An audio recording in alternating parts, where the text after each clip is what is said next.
All right, we just saw Rio 2, the new Blue Sky animation sequel to a movie not very many people saw, the first Rio movie. This is the same company that did the Ice Age movies.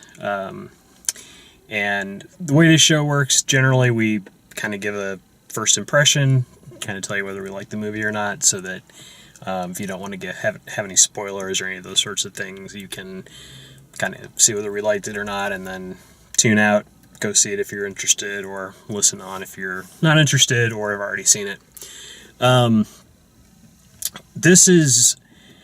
It's one of those movies that I can't recommend.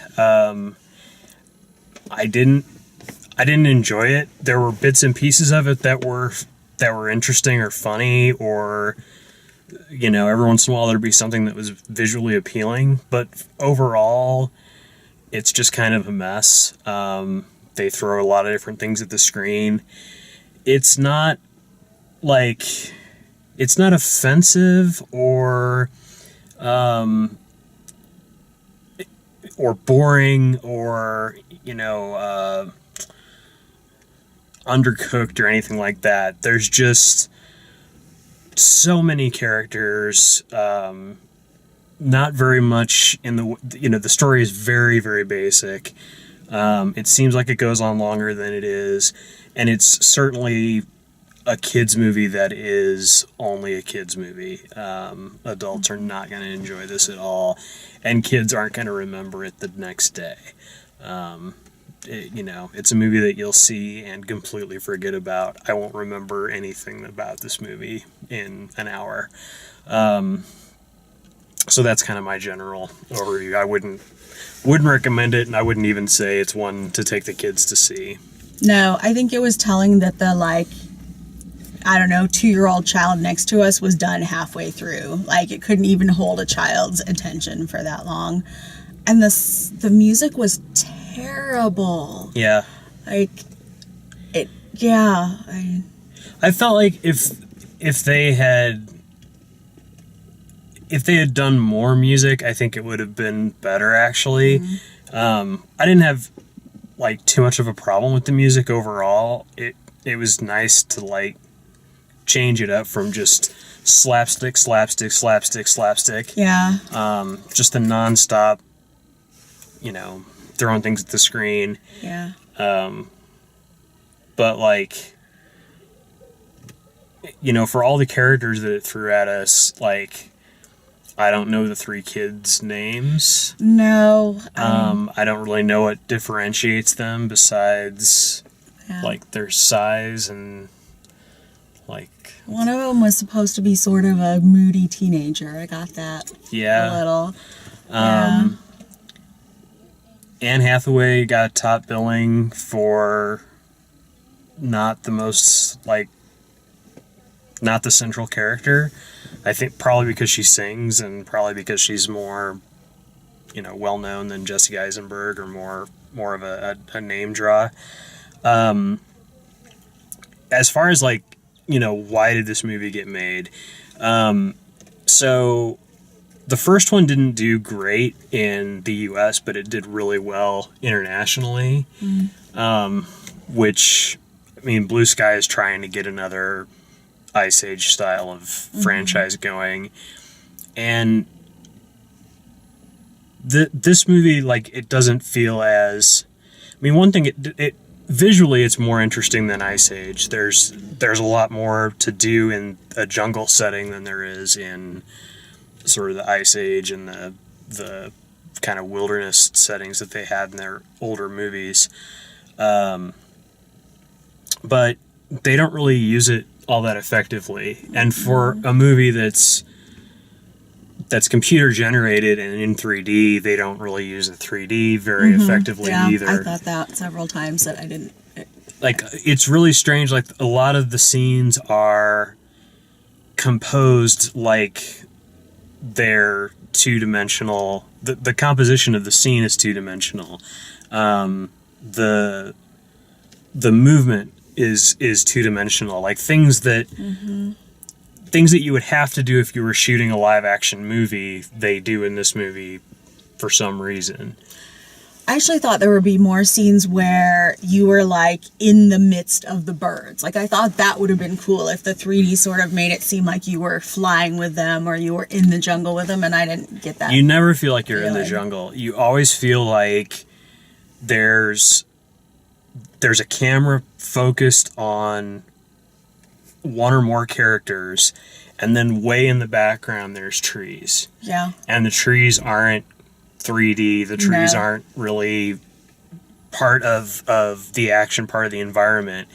And that's a really, I mean, that's a lost opportunity, because that could have added a whole extra layer of depth to the movie to have it be more, have the jungle feel a little bit more alive, and just to build scenes that felt more, you know, this is a story about birds in the jungle, and it felt like everything is just left to right.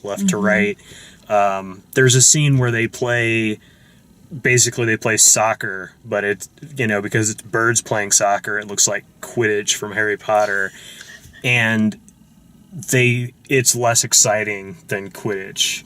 Yeah. Like, it's just, again, it's like left to right kind of Yeah. stuff, and if they do go POV, it's just straight down the middle. The only, like, I only found myself really enjoying, like, the cockatoo. Yeah, the villain was I think probably the best. And really, character. I just identified with him. Like, I wanted to see everything else in the movie destroyed, and it made me feel like I was being really grumpy. But it's like, okay, I'm with this guy. And then Kristen Chenoweth is like the little tree frog that follows him around, and they have the best song in the movie, the Poisonous Love song. But all the rest of it is just so bland. They're trying too hard. Yeah, it's basically like they don't have very much of a story. They threw as many name actors, you know, at the voice cast as they could, and you know, in most animated movies, the voice cast they don't record at the same time. They come in, like, you know, as needed, and Right. record in pieces. This movie, it was like painfully obvious that that's how it worked, because there's there's characters that never interact with one another in the movie. You know, the best example of that is like Tracy Morgan's character, who's like the dog. the dog that like Yeah. is there for like 10 seconds at the beginning and 10 seconds at the good end. reason, really. He was in the first one, Oh, all right. so they brought him back for like a couple Yeah. of seconds. But like Jamie Foxx is barely there. Will.i.am is barely there. Anne Hathaway's barely there. I mean, there's really not, you know, that sort of central meet the parent style plot with they meet her father, and Well, I mean, I guess that's my other problem with the movie is, what is it about? Like, is it about finding your place in the world? Is it about I really couldn't encapsulate it. Yeah, I mean, I would say that really the central story is the Jesse Eisenberg bird dealing with the wild birds, Right. and you know, trying to fit in, and is his family them, or is his family the humans? It's not done particularly well, and there's also no real arc. Like, he doesn't change, they don't change, and it also has a bit of you know, we're doing a sequel, but we completely forgot what we learned in the first one, where like Anne Hathaway's character is just like straight up on, like, not understanding about his side of the situation. Like, Yeah. she's just like, well, the kids enjoy it here, and Suck it up. I enjoy it here, so Because happy wife means happy life. yeah. So that's what we've learned, I think. I'll Yeah. take that way as our learning That was a great, like, let's pound that into everybody's head over and over again. And that's, like, okay, you know, that's kind of a pandering, Yeah, that's silly pandering sort of message to throw in there.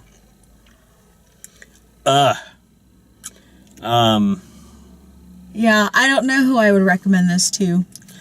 Children with short attention spans.